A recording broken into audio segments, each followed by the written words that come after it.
पहले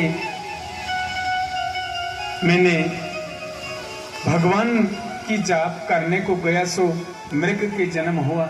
अब मुझे भगवान के अलावा किसी और की चाहना नहीं है। खावे तो 10 आदमी का अकेला एक दिन में खाए, ना खाए तो 10 दिन तक कुछ ना खाए। हाँ, आज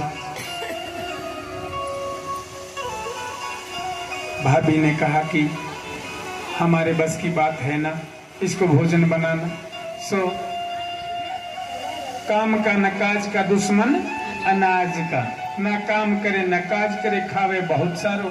एक काम करो, अपने खेत की रखवाली को इसको भेज दो। भाइयों ने कहा कि तू खेत में रखवाली करने जा। अब खेत में जैसे ये गए ना, इसने क्या काम किया मालूम? आस पास की जितनी गौवे थी सबको इकट्ठा करके अपने ही खेत में छोड़ दिया। अरे राम राम। आस पास के जितने आंधी गुहांडी अड़ोसी पड़ोसी थे उन्होंने जाकर कहा, बताया कि देखो ना तुम्हारे खेत में सब आवारा गाय चल रही।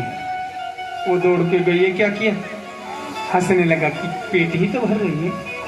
अरे इससे तो हमारी फसल बर्बाद हो गई। उनको निकाल दिया वहां से। जा, तुम्हारी घर में भी कोई जरूरत ना है, निकल जा यहाँ से।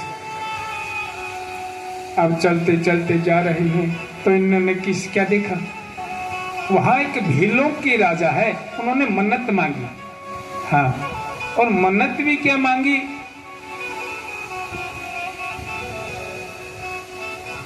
कि हमारे पुत्र हो, काली माता को हम नर बलि दें। तो नर बलि देने के लिए किसी स्वस्थ मनुष्य को ढूंढ रहे। आज इन्हें मिल गई, इनको पकड़ कर ले गई।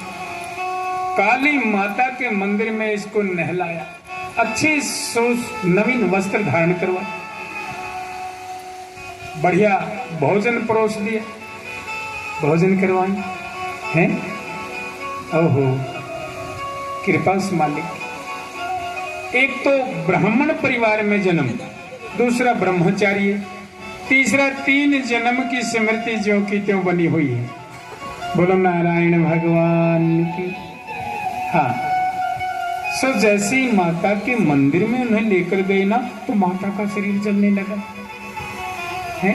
और माता का जैसे शरीर जलने लगा, माता प्रकट हो गई, अपना खड़ग से भीलों को मारने लगा।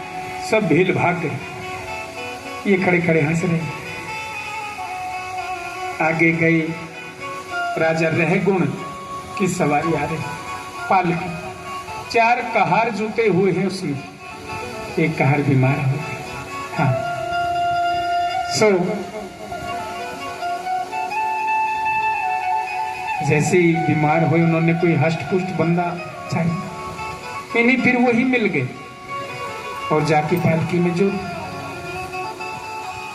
पालकी में वो उनसे कदम मिला के न चल पाए। क्यों? नीचे देखे जीव जंतु, कोई मेरे पांव के नीचे मर न जाए, मुझसे कोई पाप ना हो जाए। कोई जीव जंतु देखे वो उछले। राजा ने कहा, अरे इतने हष्ट पुष्ट हो, हट्टे कट्टे हो, क्या इनसे मिलके चल नहीं सकते? लेकिन जड़ भरत ने कुछ ना कहा। थोड़ी आगे गए, फिर जंतु कीड़ी मकोड़ा देखा तो फिर उछल पड़े। राजा ने कहा, इतने हट्टे कट्टे क्या जीवते मर गए? तो जड़ भरत ने सोचा अब चुप रहना ठीक नहीं। कहने लगे, हे राजन, जीव तो मरते सब संसार रहा, ये संसार सब जीवते ही मरा पड़ा है। ब्राह्मणों कैसी बहस।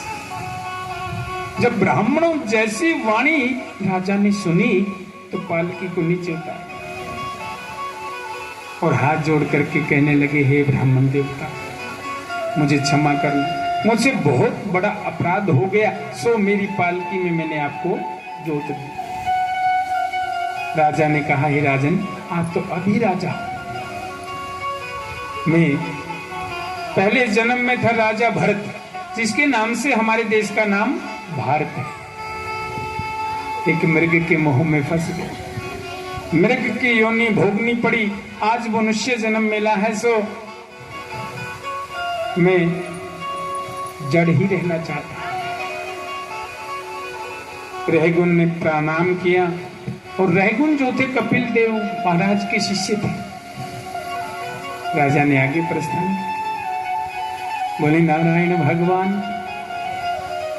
तो राजा को ज्ञान देकर के जड़ भरत वन में तपस्या को फिर निकल